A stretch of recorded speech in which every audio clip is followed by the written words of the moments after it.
المؤمنین ابو بکر صدیق رضی اللہ تعالی عنہ کی مبارک زندگی کو دیکھیں کہ آپ خلیفہ وقت ہیں اور آپ کو خلافت کی ذمہ داری دے دی گئی ہے، اس کے باوجود آپ تجارت کے لیے نکل رہے ہیں۔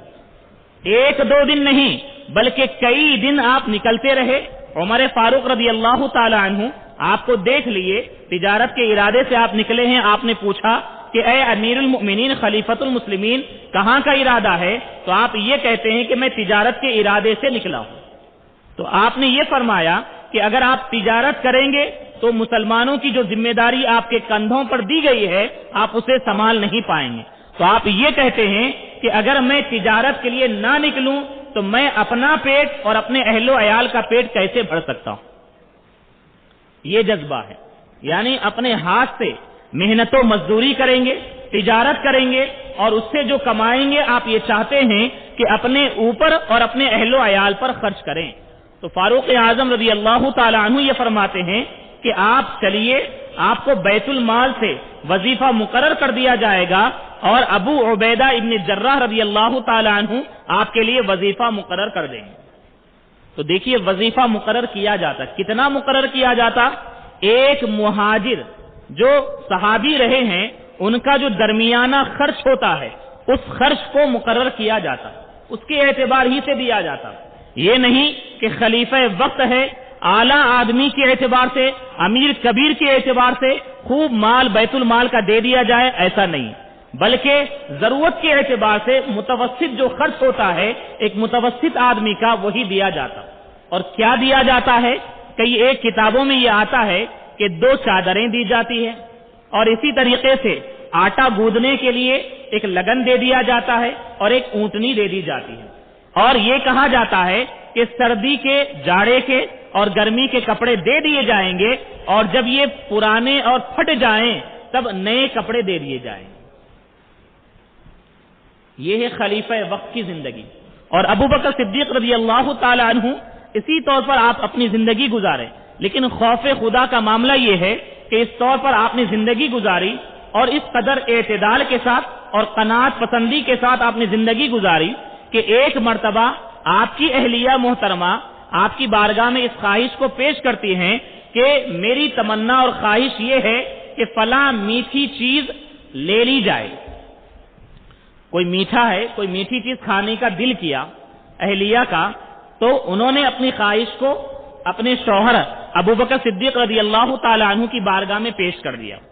خواہشات ہوتی ہے انسان کی، لیکن یہاں پر دیکھیے ایسی یہ خواہش ہے جو بہت دن کے بعد اس کا اظہار کیا۔ تو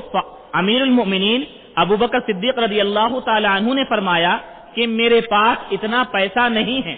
اتنا مال ہمارے پاس نہیں ہے کہ ہم وہ میٹھی چیز کھا سکیں۔ تو آپ کی اہلیہ یہ کہتی ہیں کہ ٹھیک ہے، میں ابھی فی الحال صبر کر لیتی ہوں اور آپ جو مال خرچ کے لیے دیتے ہیں گھر کے اخراجات کے لیے اس میں سے تھوڑا تھوڑا کر بچا کر رکھ لوں گی اور جب جمع ہو جائے گا تب ہم اس سے شیرنی میٹھا وہ کھا لیں گے۔ سمجھ رہے ہیں؟ تو ان کی اہلیہ نے اسی طریقے سے کیا۔ آپ جانتے ہیں کہ گھر کی خواتین کا یہ ہوتا ہے معمول، یعنی گھر کے مرد ذمہ دار ضرورت کے اعتبار سے دے دیتے ہیں تو وہ اپنے پیسے اخراجات میں سے کچھ جمع کر رکھ لیتی ہیں، کبھی بچے پوچھ لیتے ہیں تو اسی میں سے دے دیا جاتا، کچھ خاص خواہش ہوتی ہے تو وہ خواہش پوری کر لی جاتی۔ تو آپ دیکھیں آپ کی اہلیہ نے اسی خواہش کا اظہار کیا اور صبر کا اظہار کرتے ہوئے یہ بات بھی اپنی طرف سے پیش کر دی کہ ہاں ہم کچھ نکال کر جمع کر لیں گے۔ اور جب ایک رقم جمع ہو گئی تو آپ نے امیر المؤمنین ابو بکر صدیق رضی اللہ تعالی عنہ سے کہا کہ اتنی رقم جمع ہو گئی ہے جس سے ہم میٹھا کھا سکتے ہیں۔ اب آپ کا دل تو یہ سمجھ رہا ہوگا کہ یقیناً ابو بکر صدیق رضی اللہ تعالی عنہ نے مال لیا اور ان کی خواہش کو پورا کر دیا، یہی سمجھ رہے ہیں آپ، لیکن ایسا نہیں ہے، بلکہ یہ ابو بکر صدیق رضی اللہ تعالی عنہ کا عمل مبارک ہے۔ آپ نے وہ مال لے لیا، لینے کے بعد بیت المال میں اسے جمع کروا دیا، بیت المال میں جمع کر دیا اور اس کے بعد آپ نے یہ کہا کہ آئندہ جو مجھے اخراجات دیے جائیں گے اس میں سے اتنی رقم کم کر لی جائے، یہ ضرورت سے زیادہ ہم کو مل رہی ہے۔ اور اس کے بعد اتنا ہی نہ کیا، ابھی تک جو ہمیں خرچ دیا گیا تھا اس میں جو ہم کو یہ زائد رقم ملی ہے اس کا جو بھی معاوضہ ہوگا، اس کا جو بھی عوض اور بدلہ ہے، ہم اسے جمع کر دیں گے۔ یعنی خلیفۃ المسلمین ابو بکر صدیق رضی اللہ تعالی عنہ نے ہمیں اس بات کا درس دیا، آسان الفاظ میں آپ یہ سمجھ لیں کہ ہمیں اس دنیا میں رہنا ہے، ضرورت کے اعتبار سے زندگی گزارنا ہے، خواہشات پوری نہیں کرنا ہے۔ ہم مومن ہیں، مسلمان ہیں، اور آپ یاد رکھیں اگر انسان یہ چاہ لے کہ ضرورت کے اعتبار سے میں جیوں گا، ضرورت کے اعتبار سے میں کماؤں گا، ضرورت کے اعتبار سے میں رہوں گا، ضرورت کے اعتبار سے میں کھاؤں گا اور پیوں گا، تو اس کی خوشحال زندگی گزرے گی۔ لیکن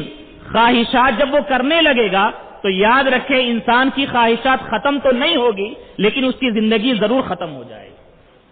اور یہی اس کی خواہشات